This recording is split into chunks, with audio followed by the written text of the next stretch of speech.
melihat makhluk astral ya, dengan secara gamblangnya. Nah, keistimewaan apa sih yang Teteh rasakan bisa melihat seperti makhluk astral tersebut? Keistimewaannya gitu.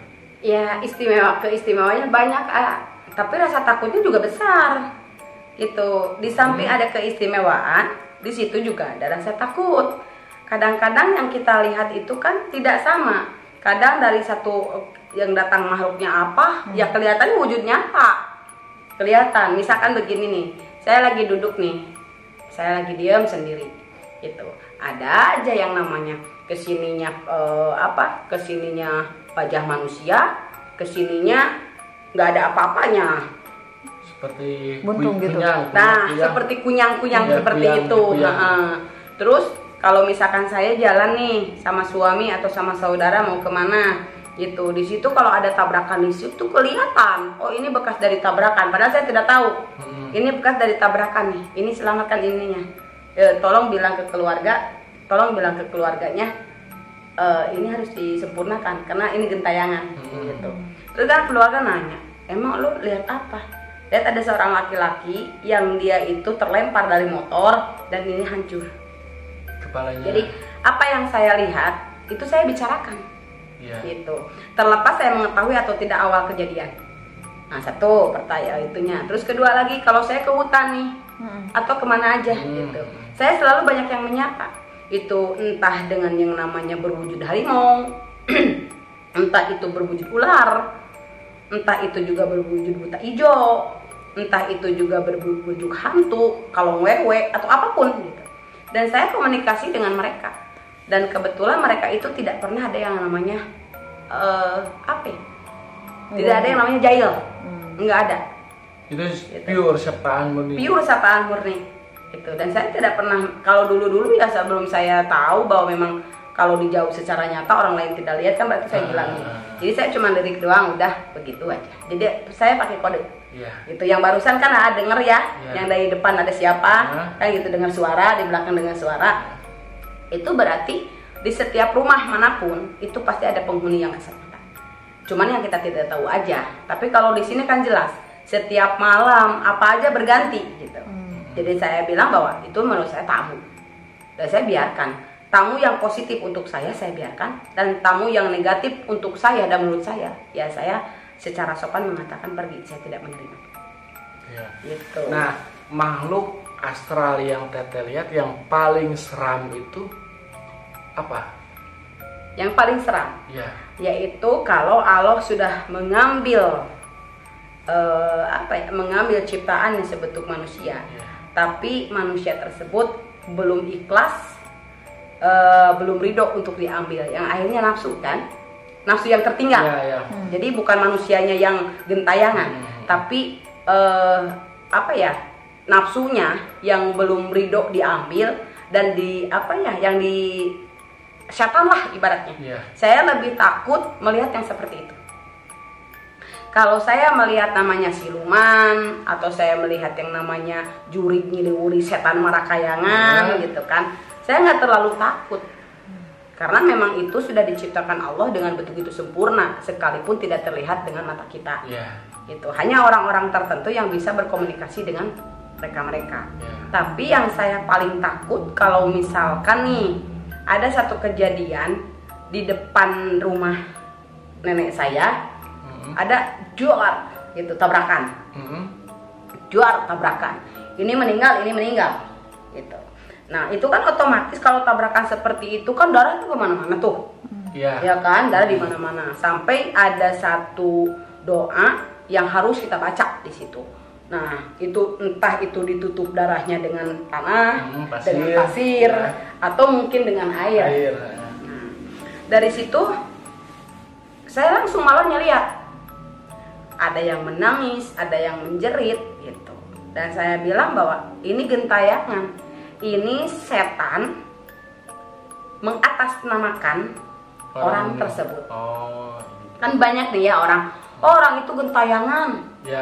Oh, orang itu begini. Padahal bukan orangnya yang gentayangan, karena tidak mungkin yang namanya makhluk Allah yang sudah meninggal itu gentayangan.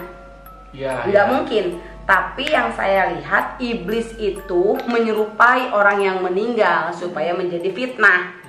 Kan saya bilang bukan orang yang meninggal bangkit kembali, tapi setan itu yang memanfaatkan jasadnya, raganya orang yang meninggal. Karena dari ketidakmauan diambil itu nafsunya berarti ya? Nah iya, karena masih penasaran hidup di dunia.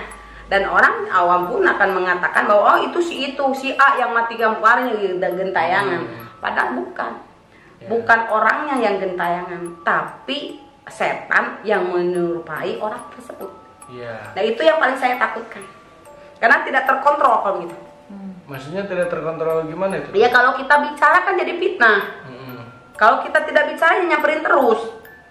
Ya akhirnya kan kita berbuat seperti apa? Saya minta ya memang dengan bacaan apa aja lah supaya si setan itu tidak memanfaatkan raganya gitu. Terus gini ya, kalau misalkan kan yang namanya makhluk tak kasat mata itu ada yang jahil, ada yang tidak jahil. Nah kalau orang-orang awam seperti kita ini jalan terus lihat si A, si B seperti ya pocong lah, kuntilanak mah ya. Nah apa sih yang harus kita lakukan biar kita tidak takut menghadapi? Sebetulnya sih mereka itu nggak jahil. Nggak ada yang jahil. Nggak ada yang jahil. Yang jahil itu kita. Maksudnya kan manusia suka ada yang nyumpuk lah. Itu karena kitanya nggak zikir aja, kitanya nggak sadar diri aja. Nggak ada tuh selama dari usia 21 sampai saat ini saya 47, saya tidak mengenal yang namanya mereka jahil. Nggak ada. Mereka hadir itu karena pola pikir kita, karena hati kita. Mereka jahil itu karena hati kita. Karena yang jahil itu gambaran dari hati kita. Gitu. Jadi apa yang kita takuti dengan makhluk astral tersebut, jika kita berjalan dia bakal berwujud. Ya tergantung keyakinan, tergantung Allah membuktikan, tergantung Allah memperlihatkan gitu. Kalau masalah teteh gitu, kalau kemana-mana itu teteh selalu melihat. Itu karena memang Allah menciptakan dua alam dalam kehidupan, alam nyata dan alam yang tidak nyata. Gitu. Jadi kebetulan Allah izinkan teteh untuk memiliki indera keenam untuk berdialog dengan mereka. Yaitu indera keenam itu mata yang bisa berkomunikasi dengan makhluk yang tidak terlihat. Dan apapun yang terjadi itu bukan kita melebihi Allah ya. Itu hanya sekedar komunikasi gitu. Oh begini gitu. Jadi teteh itu punya, itu yang bisa lihat ke itu disebutnya indera keenam ya. Nah, saya mengatakan indera keenam itu karena dari orang-orang yang ahli ya, gitu. Nah sampai suatu hari saya selamatan di rumah dan nenek saya mengatakan kepada ustadz yang selalu saya undang ngaji dan nenek saya bicara, tolong kontrol cucu saya karena apapun yang dia katakan itu terjadi semua. Tidak ada yang tidak terjadi dan saya tidak mau cucu saya itu menjadi fitnah, menjadi syuzon, kan gitu. Akhirnya Pak Ustadz yang tersebut mengatakan, iya saya akan rekes dulu, saya akan lihat dulu di dalam Al-Quran dan apa-apa saja positif atau negatifnya kita akan lihat nanti. Beri waktu saya 3 hari. Nah setelah 3 hari berlalu, 1 minggu saya selamatan lagi dan saya ketemu lagi dengan Pak Ustadz tersebut dan nenek saya mengulang lagi pertanyaan. Dan Ustadz tersebut mengatakan bahwa ternyata Erni itu ilmunya bedah roh. Bedah roh ada dalam Al-Quran. Gitu. Bedah roh itu kan dipertanyakan dong sama nenek teh. Bedah roh itu apa? Bedah roh itu atas kehendak Allah, jadi bisa menguak semua hal yang sifatnya goib. Gitu. Dan bisa berkomunikasi dengan makhluk goib ciptaan Allah. Gitu. Dan itu tidak ada yang negatifnya. Itu sangat positif dan tidak sembarangan orang mendapatkan seperti itu. Tidak semua orang dan tidak sembarang orang gitu ya. Nah, jadi saya jawab dari pertanyaan tadi ya bahwa saya menjadi paranormal itu terlepas dari berguru, terlepas dari masa kecil, ya kan? Dan saya menjawab semuanya. Saya tidak pernah berguru. Berawal saya seperti ini itu karena sakit. Saya juga tidak mengenal yang namanya makhluk goib di saat saya kecil, tidak. Setelah saya berumah tangga lah saya bisa berkomunikasi dengan makhluk yang tidak terlihat. Iya. Nah berarti tadi itu yang disebutnya tentang bedah roh ya. Tadi kan waktu teteh sakit ada buta ejo sama ular yang mendampingi. Mungkin hingga sekarang. Bukan mendampingi ya. Kalau yang mendampingi itu tetap kita ya, kita Allah kan. Iya. Yang mendampingi, yang menjaga, yang melindungi, yang memberi dan yang memastikan segala sesuatu Allah Subhanahu Wa Taala. Iya. Hanya kebetulan saja atas kehendak Allah saya bisa berdiskusi dengan makhluk-makhluk ciptaan yang lain. Gitu. Jadi saya bisa mereka kalau dimanapun adanya selalu menyapa saya dengan kata junjunan. Junjunan itu sesuatu kehormatan mereka kepada manusia. Junjunan itu kalau dari segi itu disebutnya panggilan kehormatan tamu kerajaan kalau nggak salah dari junjunan itu menandakan keistimewaan. Jadi makhluk itu mengatakan selalu junjunan itu menurut mereka kan Allah itu sifatnya sempurna. Yeah. Allah itu tidak ada tandingannya. Yeah. Gitu. Tapi ini kita bahas tentang ciptaan Allah. Yeah. Gitu.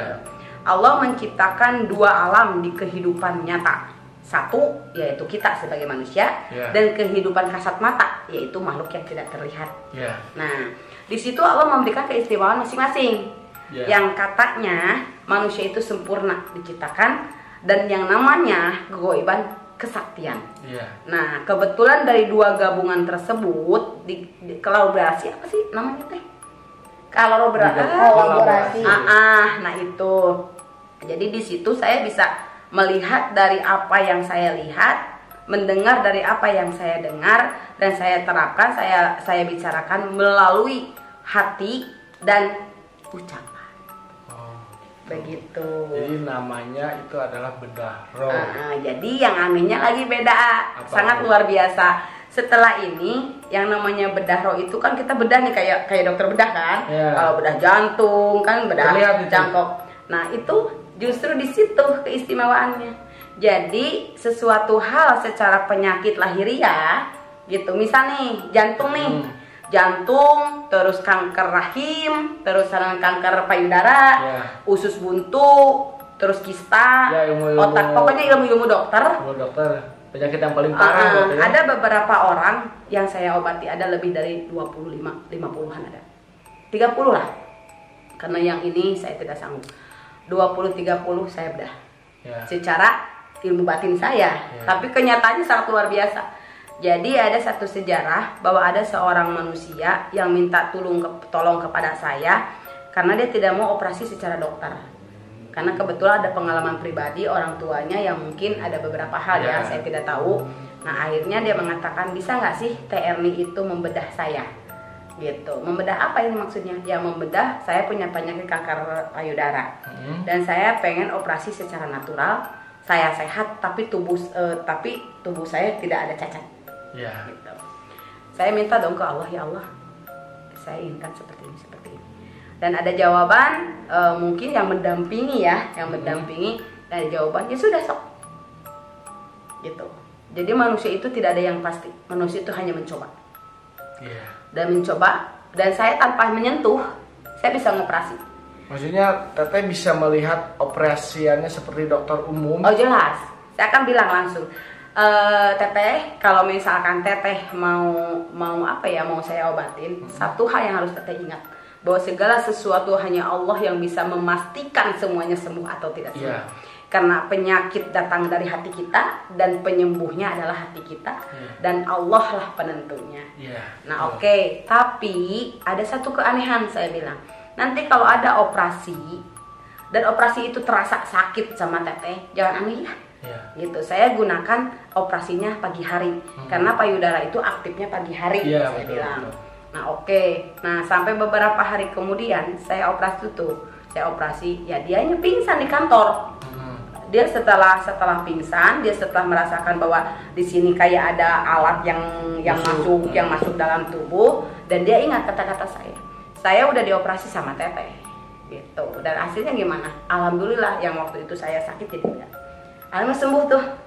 Jadi Teteh melihat proses pembedahannya. Sangat melihat sebuah proses pengobatannya gitu.